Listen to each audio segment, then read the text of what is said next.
Shalom, selamat bertemu kembali dalam channel YouTube saya, Pendeta Heni Momongan.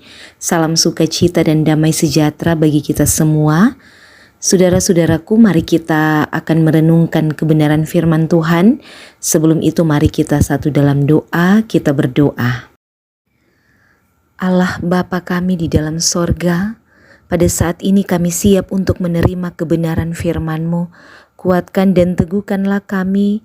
Berikan kami hikmat melalui Roh Kudus-Mu yang bekerja atas kami, sehingga firman ini menjadi kekuatan dan mengubah kehidupan kami untuk terus melakukan kebenaran di hadapan-Mu ya Tuhan. Kami sambut firman-Mu dalam nama Yesus. Amin. Saudara-saudara yang diberkati Tuhan, bacaan kita di Minggu Sengsara yang kelima yaitu dalam kitab Injil Markus pasal 15 ayat 1 sampai ayat 15. Di bawah perikop Yesus di hadapan Pilatus. Pagi-pagi benar imam-imam kepala bersama tua-tua dan ahli-ahli Taurat dan seluruh mahkamah agama sudah bulat mupakatnya. Mereka membelenggu Yesus lalu membawanya dan menyerahkannya kepada Pilatus. Pilatus bertanya kepadanya, "Engkaukah raja orang Yahudi?" Jawab Yesus, "Engkau sendiri mengatakannya."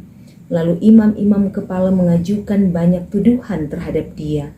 Pilatus bertanya pula kepadanya, katanya, "Tidakkah engkau memberi jawab? Lihatlah betapa banyaknya tuduhan mereka terhadap engkau." Tetapi Yesus sama sekali tidak menjawab lagi, sehingga Pilatus merasa heran. Telah menjadi kebiasaan untuk membebaskan satu orang hukuman pada tiap-tiap hari raya itu menurut permintaan orang banyak. Dan pada waktu itu adalah seorang yang bernama Barabas sedang dipenjarakan bersama beberapa orang pemberontak lainnya. Mereka telah melakukan pembunuhan dalam pemberontakan. Maka datanglah orang banyak dan meminta supaya sekarang kebiasaan itu diikuti juga. Pilatus menjawab mereka dan bertanya, "Apakah kamu menghendaki supaya kubebaskan raja orang Yahudi ini?" Ia memang mengetahui bahwa imam-imam kepala telah menyerahkan Yesus karena dengki. Tetapi imam-imam kepala menghasut orang banyak untuk meminta supaya Barabaslah yang dibebaskannya bagi mereka. Pilatus sekali lagi menjawab dan bertanya kepada mereka, "Jika begitu, apakah yang harus kuperbuat dengan orang yang kamu sebut raja orang Yahudi ini?" Maka mereka berteriak lagi katanya, "Salibkanlah dia." Lalu Pilatus berkata kepada mereka, "Tetapi kejahatan apakah yang telah dilakukannya?" Namun mereka makin keras berteriak, "Salibkanlah dia." Dan oleh karena Pilatus ingin memuaskan hati orang banyak itu, ia membebaskan Barabas bagi mereka. Tetapi Yesus disesahnya, lalu diserahkannya untuk disalibkan. Pria kaum bapa yang diberkati Tuhan, Shalom, damai di hati. Tema renungan kita yaitu kebenaran meredup demi kepentingan. Di perayaan Minggu Sengsara yang kelima ini kita menghayati pengorbanan mulia dari Yesus Kristus yang adalah anak Allah, Sang Juru Selamat. Kemurnian, ketulusan, dan ketaatan Yesus di tengah jalan salib yang terus diperhadapkan dengan kepalsuan, kejahatan, dan kefasikan para pemimpin umat dan pemimpin masyarakat kala itu. Imam-imam kepala, tua-tua, ahli Taurat, dan mahkamah agama, maupun juga masyarakat Yahudi. Seharusnya mereka menjadi teladan dan ujung tombak terhadap firman kebenaran, tetapi nyatanya mereka membelokkan kebenaran menjadi ketidakbenaran.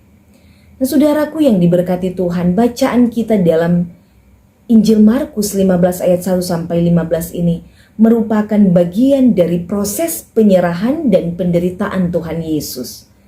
Pilatus adalah wali negeri, pemegang otoritas Kaisar Roma yang bernomisili di Israel kala itu.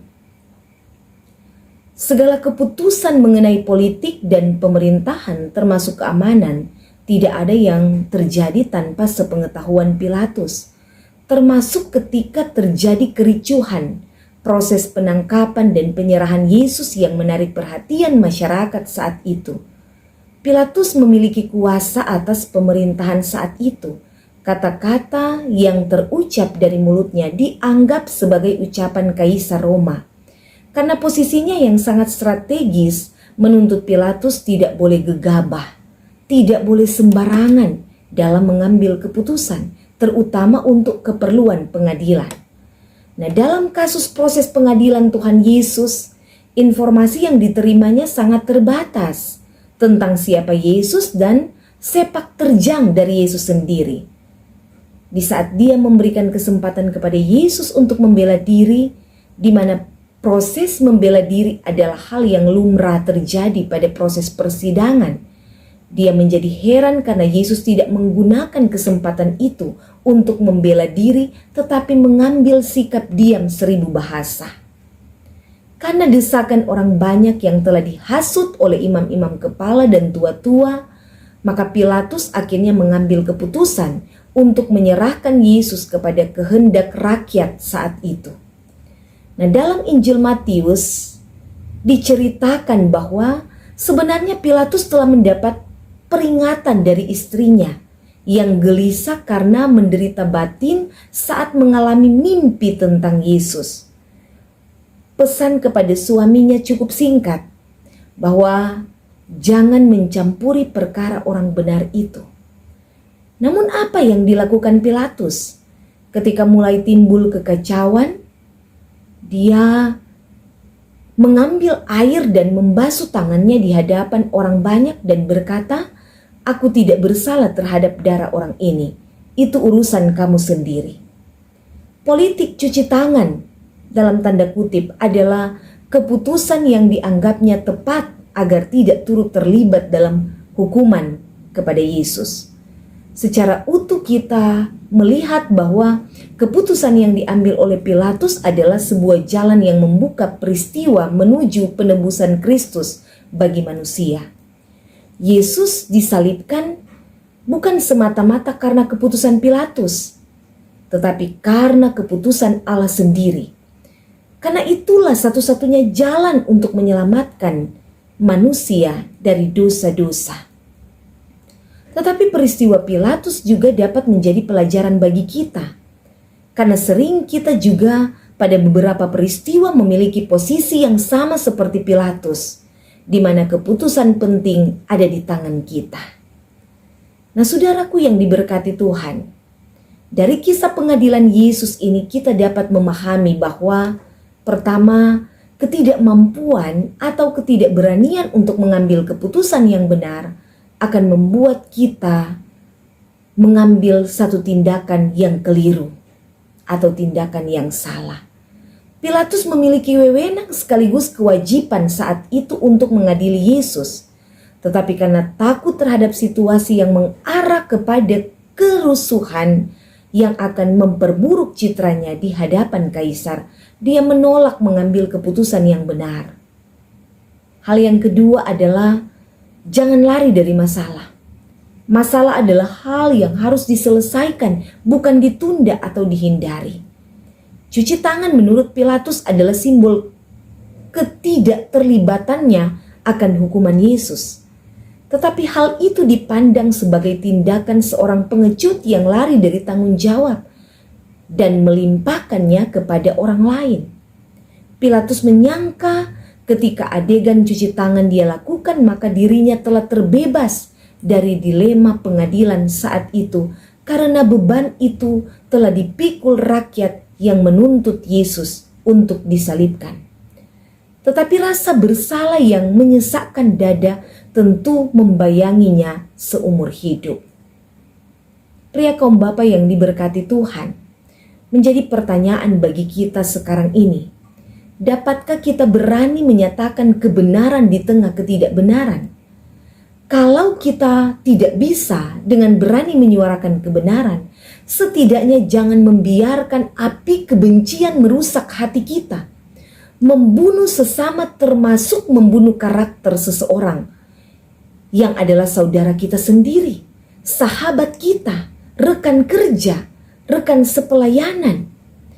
Kita menyebar fitnah, kita menuduh, menghakimi, memusuhi, kita menjatuhkan, kita menyingkirkan, membuka aib seseorang, mengumbar kekurangan orang yang kita benci.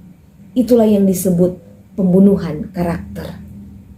Hanya karena ada ketidakpuasan, karena merasa tersaingi, sehingga tanpa sadar kita membiarkan dengki dan api kebencian merusak atau menodai hati kita. Mari kita menjaga hati kita dari sikap dendam dan benci, agar kita tidak terjerat pada dosa membunuh karakter seseorang. Saat kita menghadapi masalah, bawalah dalam doa kepada Tuhan.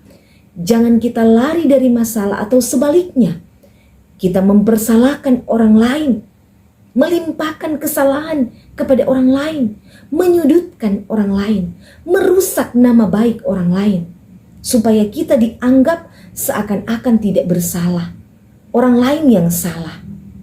Nah, saudaraku yang diberkati Tuhan, Tuhan berjanji bahwa saat kita menghadapi tekanan, berbagai persoalan dan masalah, Dia selalu ada dan menyediakan pertolongan. Pertolongannya tidak pernah terlambat. Yang menentukan di sini adalah penyerahan diri sepenuhnya kepada Tuhan. Saat kita berserah penuh kepadanya, maka kita tidak perlu takut, kita tidak perlu gelisah menghadapi masalah, karena Dia akan memberikan kita kemenangan. Tuhan Yesus memberi teladan saat menghadapi situasi sulit. Diam bukan berarti kalah. Yesus memang mengambil posisi diam saat ditantang Pilatus untuk membela diri.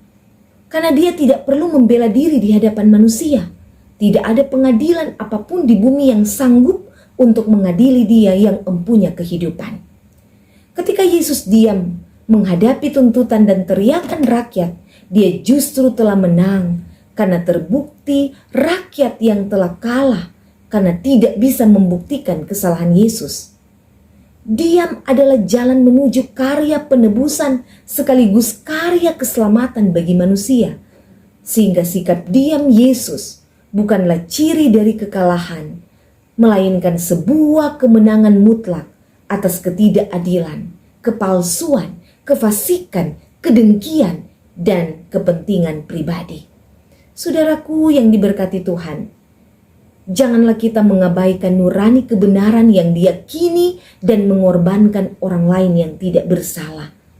Biarlah kita dapat menentukan pilihan hidup yang memuliakan Kristus yang telah rela berkorban demi keselamatan kita umat manusia dari belenggu dosa, agar kita tidak binasa, melainkan beroleh hidup yang kekal.